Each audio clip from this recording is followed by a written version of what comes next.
Nous sommes là en présence d'une jeune fille qui a quitté le domicile parental, ce qui la conduit bien sûr à une errance et à une souffrance liée à cette errance. Elle est dans une association où elle est reçue et manifestement elle a besoin d'un soutien, mais pas simplement d'un soutien psychologique, mais aussi de médication. Bonjour mademoiselle.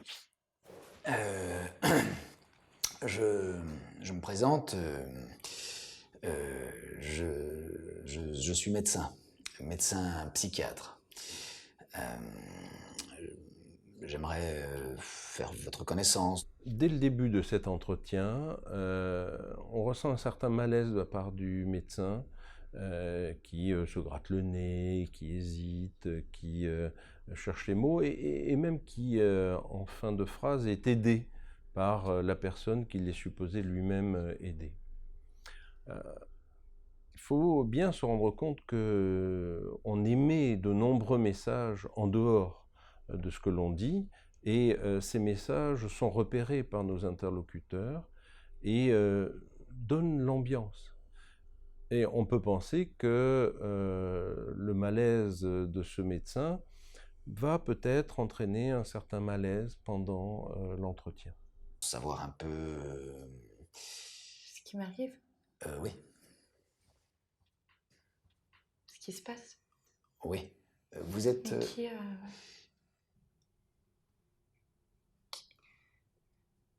qui vous a appelé? Mais en fait, comme vous êtes aidé par cette association qui m'a sollicité, euh, je pense qu'il y a quelques difficultés. En tout cas, si vous êtes dans cette association, c'est que vous n'êtes plus chez vous. Non. Mon père m'a demandé de partir, alors je suis partie. Mon père m'a demandé de partir, alors je suis parti. Déjà, c'est un peu étonnant. On part pas comme ça.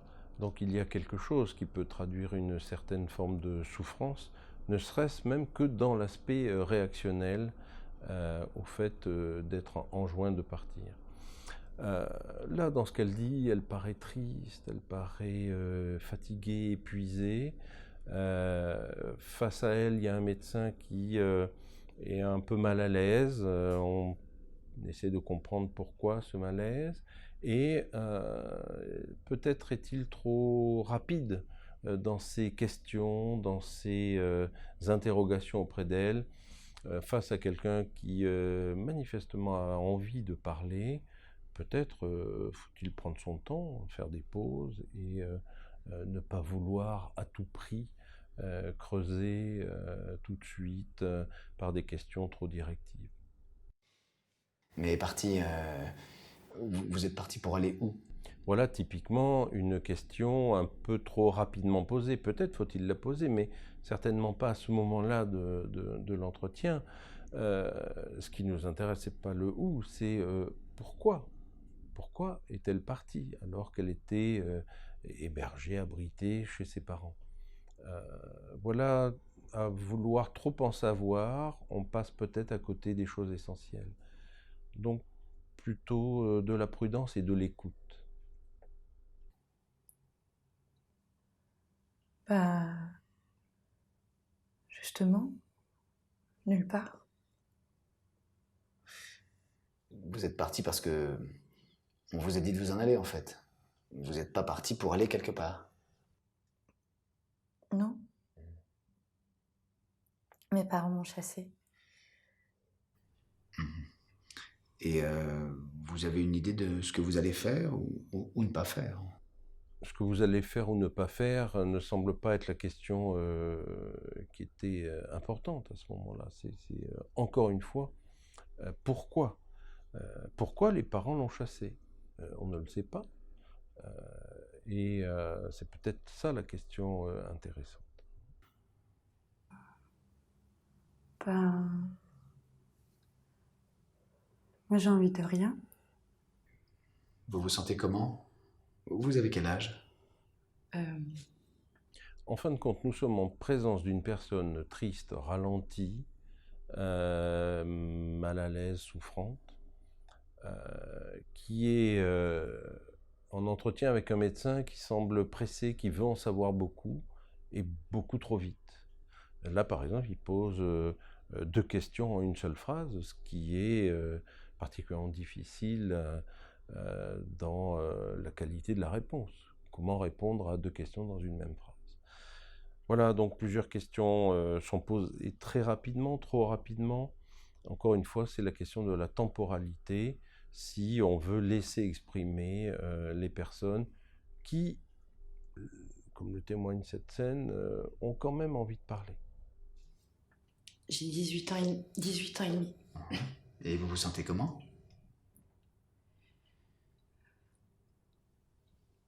Triste. Triste. Triste d'avoir quitté vos parents? Non. Non, pas d'avoir quitté mes parents, c'est eux qui m'ont chassée. Oui. Vous pensez que vous pourriez recevoir l'aide d'un médecin, d'un psy? Vous accepteriez que je vous propose des soins? Il est vraiment très pressé, ce médecin. Il lui présente des soins comme on présenterait une carte de menu dans un restaurant. C'est pas tout à fait comme ça que ça doit se passer. Là, elle parle, elle évoque des choses, elle évoque une souffrance, il n'en tient pas forcément compte. Voilà, les parents l'ont chassé, il ne sait toujours pas pourquoi. Et d'emblée, il lui propose des soins, bon, qui sont certainement opportuns, mais présentés d'une façon un peu trop rapide et un peu trop brutale. Oui. Oui, mais je suis pas sûre que je sois malade. Enfin, c'est peut-être pas une maladie, c'est juste que mes parents m'ont chassée. Je sais pas vraiment pourquoi, mais je sais pas si ça veut dire que je suis malade. Vous savez, cette tristesse peut être la conséquence de cet éloignement, de cette expulsion. On pourrait presque dire de cette exclusion. Je fume du cannabis et mes parents, ils aiment pas ça. Et c'est pour ça que vos parents vous ont mis... Là encore, peut-être une précipitation dans l'explication. Tous les enfants qui fument du cannabis ne sont pas jetés hors du logis parental. Est-ce que le cannabis suffit-il? Certainement pas. Il y a quelque chose là d'une explication un peu trop hâtive, mais c'est vrai qu'on a tendance à vouloir trouver une explication dans un trauma, dans un événement, dans un comportement qui pourrait expliquer cette exclusion. Ça n'est pas toujours le cas, et peut-être faut-il élargir un peu le champ des causes et des facteurs qui ont conduit à ce qu'une jeune femme de cet âge-là soit chassée du domicile parental. Pas uniquement, non. C'est aussi parce que je parle à ma sœur. Et mes parents, ils veulent pas que je parle à ma sœur, qui est plus grande, parce qu'elle a eu une mauvaise vie. Donc c'est pas un bon exemple. Mais moi, j'ai continué à lui parler, donc ils m'ont chassée. Un moment fort de cet entretien où on voit la tristesse qui s'accentue. Il y a de l'émotion dans cette relation avec cette sœur. Il y a de l'émotion dans l'interdit de cette relation avec cette sœur. Et c'est quelque chose qu'il va falloir probablement exploiter. Peut-être devra-t-on prendre contact avec cette sœur pour voir comment renouer un lien en dehors de la présence des parents. Et vous n'avez plus de contact avec eux depuis. Vous êtes seul, loin de chez vous.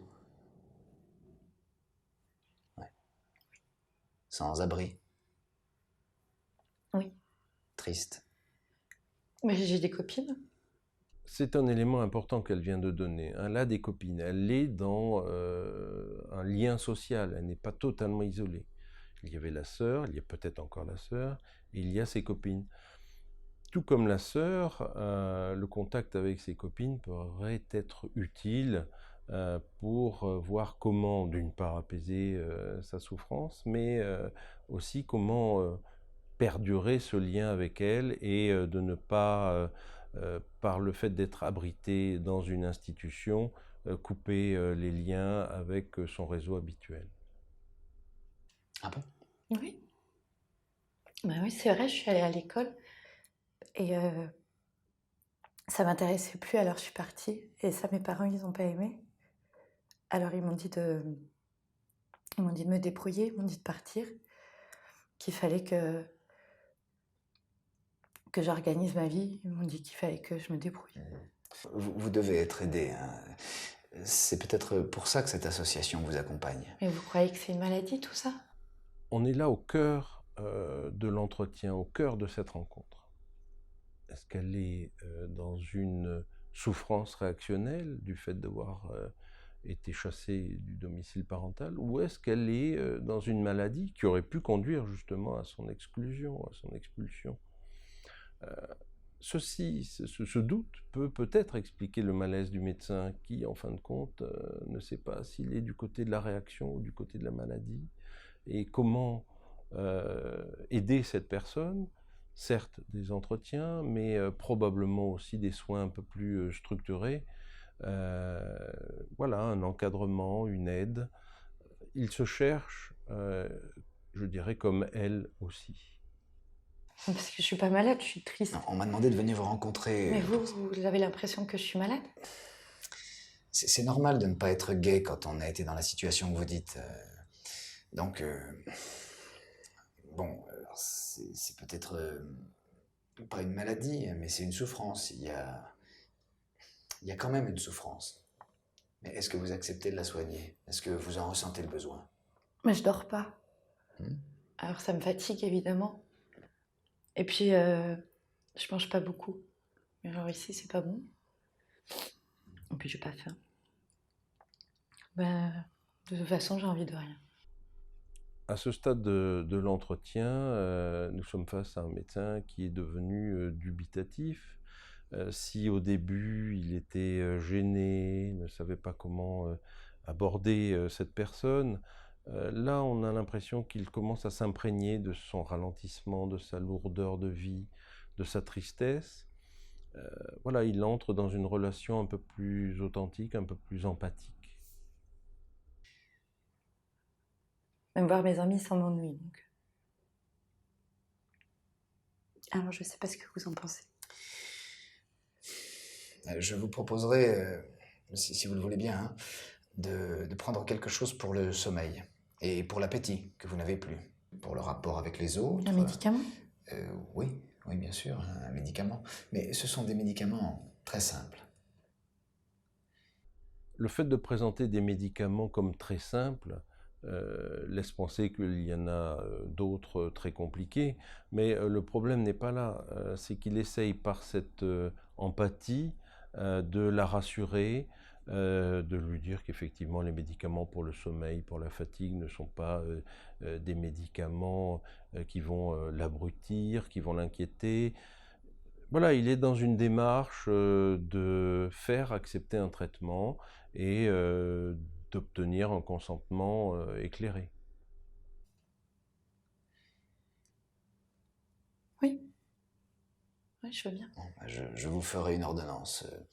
On peut se revoir demain matin, par exemple. Je viens vous voir ici. Ah oui, oui, ici, hein, parce que je vais pas à l'hôpital, moi je suis pas malade. Cette personne, en fin de compte, reconnaît sa souffrance, mais refuse de la nommer comme maladie, fût-elle une authentique dépression.